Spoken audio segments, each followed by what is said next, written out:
बिस्मिल्लाहिर्रहमानिर्रहीम। अस्सलाम वालेकुम नाज़रीन, मेरा नाम है ज़वार हुसैन और आप देख रहे हैं ज़वार हुसैन यूट्यूब चैनल। आज की इस वीडियो में मैं इमाम अली अलैहिस्सलाम का कलाम पेश करने जा रहा हूँ। नहजुल बलागा से मुंतखब खुतबा नंबर 152 में पेश करने जा रहा हूँ। ये बहुत ही अहम वीडियो है, तो उम्मीद है आप इसको मुकम्मल देखेंगे। तो आए दोस्तों, वीडियो शुरू करते हैं। नहजुल बलागा खुतबा रकम 152। अक्लमंद दिल की आंखों से अपना मुआले कार देखता है और अपनी ऊंच नीच अच्छी बुरी राहों को पहचानता है। दावत देने वाले ने पुकारा और निगहदाश्त करने वाले ने निगहदाश्त की। बुलाने वाले की आवाज पर लब्बैक कहो और निगहदाश्त करने वाले की पैरवी करो। कुछ लोग फितनों के दरियाओं में उतरे हुए हैं और सुन्नतों को छोड़कर बिद्दतों में पड़ चुके हैं। ईमान वाले दबके पड़े हैं और गुमराहों और झुटलाने वालों की जुबानें खुली हुई हैं। हम करीबी ताल्लुक रखने वाले और खास साथी और खजानादार और दरवाजे हैं, और घरों में दरवाजों ही से आया जाता है, और जो दरवाजों को छोड़कर किसी और तरफ से आए उसका नाम चोर होता है।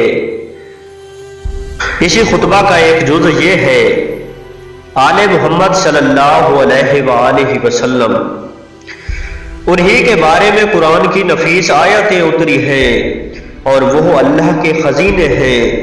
अगर बोलते हैं तो सच बोलते हैं और अगर खामोश रहते हैं तो किसी को बात में पहल का हक नहीं। पेश रो को अपने कौम कबीले से हर बात सच सच बयान करना चाहिए और अपनी अक्ल को गुम ना होने दे और अहले आखरत में से बने, इसलिए कि वो उधर ही से आया है और उधर ही उसे पलट कर जाना है। दिल की आंखों से देखने वाले और बसीरत के साथ अमल करने वाले के अमल की इब्तिदा यूं होती है कि वो पहले ये जान लेता है कि ये अमल उसके लिए फायदेमंद है या नुकसान रसा। अगर मुफीद होता है तो आगे बढ़ता है, मुज़र होता है तो ठहर जाता है। इसलिए कि बेजाने बूझे हुए बढ़ने वाला ऐसा है जैसे कोई गलत रास्ते पर चल निकले, तो जितना वो इस राह पर बढ़ता जाएगा उतना ही मकसद से दूर होता जाएगा। और इल्म की रोशनी में अमल करने वाला ऐसा है जैसे कोई रोशन राह पर चल रहा हो। तो अब देखने वाले को चाहिए कि वो देखे कि आगे की तरफ बढ़ रहा है या पीछे की तरफ पलट रहा है। तुम्हें जानना चाहिए कि हर जाहिर का वैसा ही बातिन होता है। जिसका जाहिर अच्छा होता है उसका बातिन भी अच्छा होता है। जिसका जाहिर बुरा होता है उसका बातिन भी बुरा होता है। और कभी ऐसा होता है जैसा रसूल सादिक सल्लल्लाहु अलैहि वसल्लम ने फरमाया है कि अल्लाह एक बंदे को ईमान की वजह से दोस्त रखता है और उसके अमल को बुरा समझता है, और कहीं अमल को दोस्त रखता है और अमल करने वाले की जात से नफरत करता है।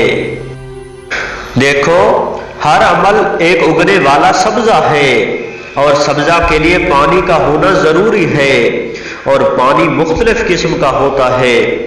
जहां पानी अच्छा दिया जाएगा वहां पर खेती भी अच्छी होगी और उसका फल भी मीठा होगा, और जहां पानी बुरा दिया जाएगा वहां खेती भी बुरी होगी और फल भी कड़वा होगा।